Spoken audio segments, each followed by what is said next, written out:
was part of the UK Systems Society strategy to record interviews with distinguished systems thinkers. It's my privilege to introduce a gold medalist of the Society, Peter Checkland, in conversation with Frank Stowell. He talks about systems thinking over the last 30 years, the evolution of soft systems methodology, and future directions. How would you summarise the way that systems has developed over the past 30 years? I think to make sense of my own work, I would have to say over the last 50 years, in the sense that the first big development of the systems ideas came after the Second World War in the 50s and 60s. And that was part of the striving to cash in on wartime development and operational research and so on, and to find more scientific ways of tackling real-world problems. The way it has changed since then, I believe, is for that strand to have reached a kind of impasse where the recognition that human groups cannot be tackled in a positivistic scientific way has taken over, and the systems movement has been struggling to take that on board, which is a fundamental shift from an outlook which is positivist to an outlook which is phenomenological. So that's what I think is the fundamental shift over that period, which is still very incomplete. I think it's only, in a sense, the fringes of the systems movement that have actually taken that on board so far. Systems then is a broad meta-subject which reflects its origins in biology. Would you say that systems thinking has continued to develop along these lines? Obviously, biology provides us with wonderful examples of systemic behaviour. There are wonderful natural systems. The issue, I think, stems from the fact that when you come to human beings, because they can fundamentally all perceive the world in their own way, differently, that the whole way of thinking about systems has to change. And to me, it is the very fundamental change, and the change that is in the process of taking place, I think, is the fundamental one of stop seeing the world as a set of systems, which was where the movement started from in the 50s and 60s, to moving into seeing the process of engaging with the world as capable of being organised as a learning system. And that's the fundamental revolution. I think the biological origins are there as wonderful examples of the complexity of systemic behaviour. But moving to the human frame brings other changes. I am unhappy personally with the high-level generalisations which say that organisations and human groups and so on are complex adaptive systems. And I don't think you've said very much when you say that, and those remarks never seem to lead on to, so how can we do something about that? And that's what I think characterises the present moment in the systems movement. We're poised on that shift. Would you say then that your research has moved away from the biological model towards a more abstract model of the world? I don't know whether a more abstract model is right. What my own thinking has moved from is away from the systems thinking which sees the world as a set of systems, some of which don't work very well and we can intervene to make them work better, to seeing the world as quite astonishing complexity, but that we can tackle that complexity by arranging a learning system. So the fundamental shift over this period we're talking about has been a shift from seeing systems as in the world to seeing systems as in the process of inquiring into the world. It's that shift of systemicity which I see as the fundamental shape of the development of the systems movement. Would I be right then in saying that your thinking about the world is closer to a phenomenological worldview than a reductionist view? You absolutely would. I I mean, I started out as a natural scientist so that I was an unthinking positivist, trying to understand how the world works. And it was only through the experiences of trying to find a better way of tackling the kind of wicked problems, as Weber and Rittel call them, which managers face, that I was led to seeing the inadequacy of that worldview and shifting to a view that the world is, whatever it is, unbelievably complex, but that we can engage with that complexity by organising learning systems about it. Given a significant proportion of the population has been educated within the scientific paradigm, such a challenge to their thinking is difficult for some to grasp, do you think? Absolutely. That is the great difficulty in teaching it. You can't absorb this shift, this in the thinking, without moving your mental furniture, and that is an extremely difficult thing to do, and one which most people fundamentally resist. As soon as they're taken as given assumptions which anyone uses to make sense of their world themselves are challenged, then of course all the defensive reactions from them go into play, and it is a very painful process to shift from that position. And the greatest problem, I think, for us in trying to promulgate and find better ways of using these ideas is that, unfortunately, the way the word system has been absorbed in everyday language has great hegemony. It has captured the world. In everyday language, we casually talk about the education system, healthcare systems, the legal system, and so on. None of those arrangements in the real world for providing education and law and so on, none of those arrangements in the real world merit the description that they are systems. They are complex structures and processes out of which, for example, the delivery of healthcare emerges, rather than it being a system which delivers healthcare. But that's the way everyday language has taken over the word system. And that's the greatest problem that we have in promulgating and extending these ideas. Getting people to stop thinking of the world as systemic. We'll never, in fact, capture the word system back from everyday language to make it really useful as a scholarly term for professional scholarly work in the systems field, unfortunately. These intellectual models are not the kind of models that positivists might recognise, but would you argue that they're more representative of the way that we might experience the world? I wouldn't argue that the models that I use in SSM are representative of anything other than a concept. They are, in fact, models of ways of thinking about the world and then using them to question the complex reality can reveal insights about it. But I don't see the models as being anything other than intellectual devices which enable you to have a debate of greater clarity than normally happens. I mean, everyone who's ever worked in an organisation knows that most management meetings in an organisation, unless there is a chairperson of genius, consist of confused discussion in which different voices are addressing different issues, different levels are being addressed simultaneously, from the short-term tactical to the long-term strategic. All of this is confused. Different people are talking at different time levels, and that confusion is the norm in management discussion. What we are trying to do in the process of soft system methodology is to establish greater clarity in that kind of discussion. And because we come along with devices, each of which is built from a very pure worldview, so that you could model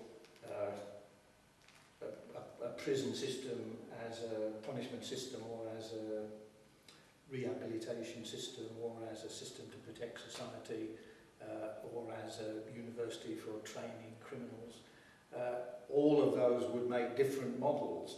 None of them represent any actual prison, which in the real world will be a confused and changing mix of all of those different concepts. So that these models are only devices, but they enable you to have a high quality discussion, which is bound to be at the level of what are the worldviews here, what are the taken as given assumptions in this discussion, which you are forced to question because the models come along based on a particular pure worldview. Well, questions about the way that we make sense of the world have initiated the research which resulted in what we have learned to call soft systems methodology. I think I can only answer that from my own particular point of view. I was a natural scientist to start with. I was a physical chemist of the most austere and mathematical variety. When I joined industry, I became a technologist, trying to use science to create wealth. I then found myself becoming a manager, which was very much more complex than being either a scientist or a technologist. And that made me realise that we weren't very good as managers at coping with the kind of day-to-day complexity which was our professional concern.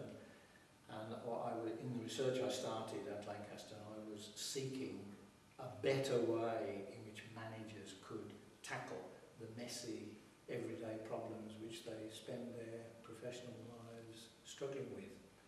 That was the sequence that I went through, which then caused the shifting of my own mental furniture and eventually the abandonment of the notion of system as a description of anything in the world and to a phenomenological view of the nature of social reality.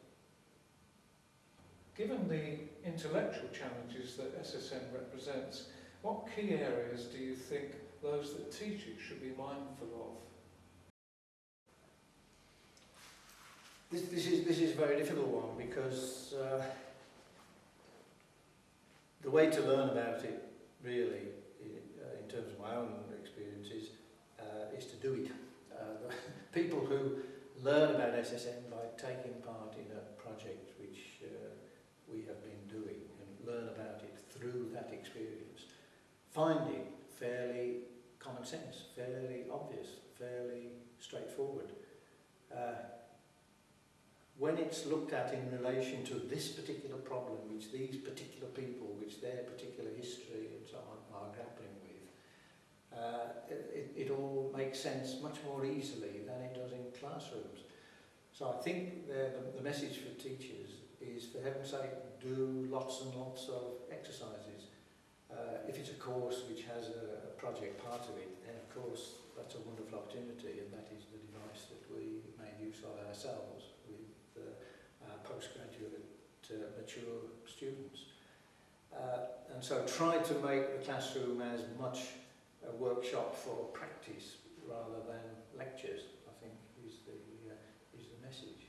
But be aware of the fact that conveying this material does involve shifting the mental furniture of the audience, and that this is painful for them, and emotions will be raised and so on. People will find themselves viewing the world differently, and this can be both an enlightening and a very painful experience. The other thing is that in teaching SSM, I do think it's important to try to convey that we don't really want to think in terms of experts in this approach who can come along and imply it. In all the work that we do in real studies, we try to give the approach away to persuade the people in the situation to do the study with our facilitating help. So in teaching it, don't teach it as a prescriptive approach, which it isn't, and try to get the students to learn about it experientially. I think that's the essence of it. It's very difficult material to teach, I have to say, but it's very exciting when you find that you are changing the way people look at the world, and they are changing your way of looking at the world. Every experience may do that to some extent. Many teachers use SSM Mode 1 as a vehicle for getting the students to reflect upon their thinking about their world. Is it feasible to ask students to separate their thinking from real world and thinking world, which is part and parcel of SSM Mode 1? Yes, that is a difficulty, because I think the teaching of SSM is all about getting people to think about their own thinking about the world. Now, many people do that naturally, and many people never ever do it. They simply engage with the world in an unreflective way.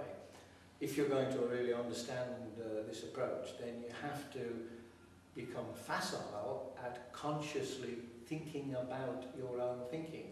You have to be able to stop yourself in a situation and ask yourself, how am I thinking about this?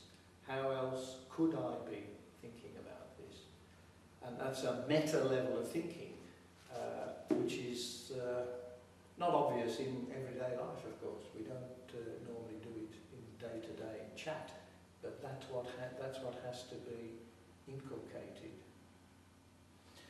Is it conceivable to ask students to disengage then from thinking about the real world as they develop, for example, root definitions and conceptual models? Many students, you suddenly find either in one or the other, there's clearly real world thinking, and that tends to destroy the whole process. So is it conceivable to expect particularly young students to actually disengage? Is it possible, in fact? It is very difficult. I mean, we had the very privileged position in developing this approach of having a master's class. The average age of the class was normally around 30. So we were teaching mature people who'd been into organisations, they graduated in something or other, discovered subsequently in organisations that the real world was rather more complicated than they thought when they were at university. And for various reasons around the age of 30 were having a rethink about who they were, what direction their future career might take. And with such people, we were able to do things that we just couldn't do with 18-year-olds. I have never given undergraduate lectures on SSM at all. And you mentioned the Mode 1. That is how we first thought about it, as a 7-stage process. I'm happy about that as an introduction to the teaching of it, as long as it is only seen as a way into these ideas. I think what happens with anyone who uses it is that they gradually move from that prescriptive approach. We'll do stage 1, then stage 2, then we'll step aside and think of some root definitions, build some models, then we'll come back into real life and use those models as devices to question the real world. They think of it as a step-by-step prescriptive process. And then as they become fluent at it, the methodology becomes the way they think about the world, and then they really begin to use it. And so what I would say, that this is a speculation really, but what I think experienced practitioners very good at the craft skills of SSM do is to remain problem-oriented, remain always focused on the problem situation and tackling it, while using mentally the SSM methodology model as a way of making sense of what they are doing. Which reminds me that I should have said also in the discourse of teaching, that you are teaching methodology, not method. And I use the word methodology in SSM quite deliberately and consciously. I don't use the word methodology as many academics do, because it's a longer word than method, and they think this will impress the peasants. I use the word methodology because the word means the logos of method, the principles of method, and that's what the guidelines of the methodological cycle are.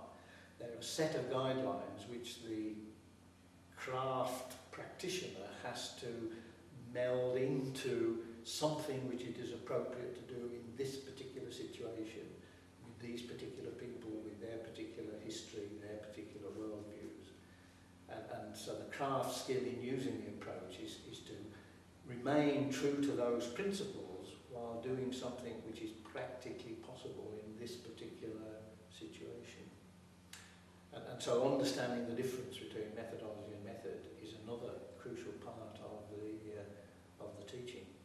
I am reminding myself in this discussion, Frank, of just how difficult teaching SSM is, because it involves so much learning about yourself as well as the mental processes of the people with whom you have the privilege to engage in the classroom. Soft systems methodology has been developed over more than 30 years.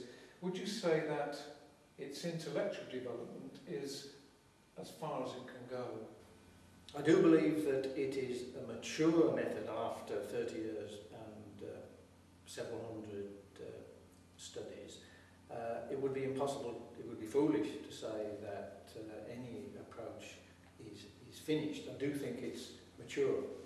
What is left as obscure in it, I think, is the mysterious things that happen when you structure the debate about change, looking for the accommodations between conflicting worldviews which will nevertheless enable action to improve to be taken. I have held back from even trying to be descriptive, never mind prescriptive, about what happens in that mysterious process in which you shift people's thinking and in which they find themselves, sometimes to their surprise, taking action which they wouldn't have contemplated a few weeks ago. So that part of the process has been left deliberately obscure. The most interesting development, I think, in the thinking about SSM at the moment comes from my experience with Japanese. And Japanese take to SSM very, very rapidly. And it seems to some of the Japanese people with whom I've been discussing this, an approach which they think is more akin to Eastern ways of thinking than the reductionist Western thinking. And there is work going on in Japan. They have ideas about the nature of that process which you cause to happen when you use the models to question the real world. It's interesting, it was interesting for me to discover that the Japanese, for example, in their language, have names for a number of social processes.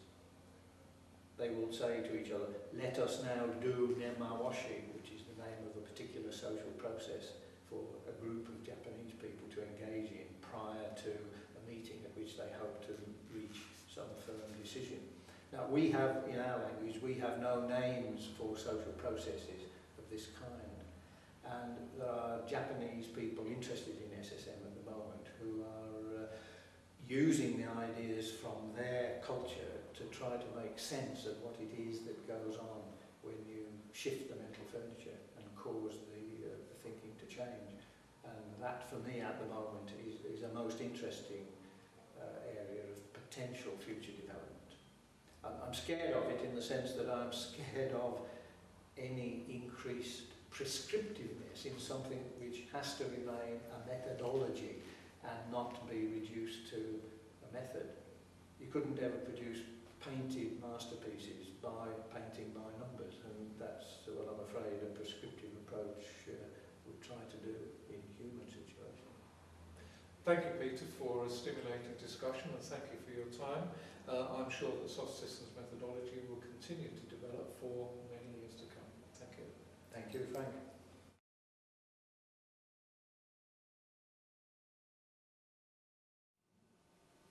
We hope that you've enjoyed these interviews. This is part of a series, and further information will be posted on the UK System Society's website.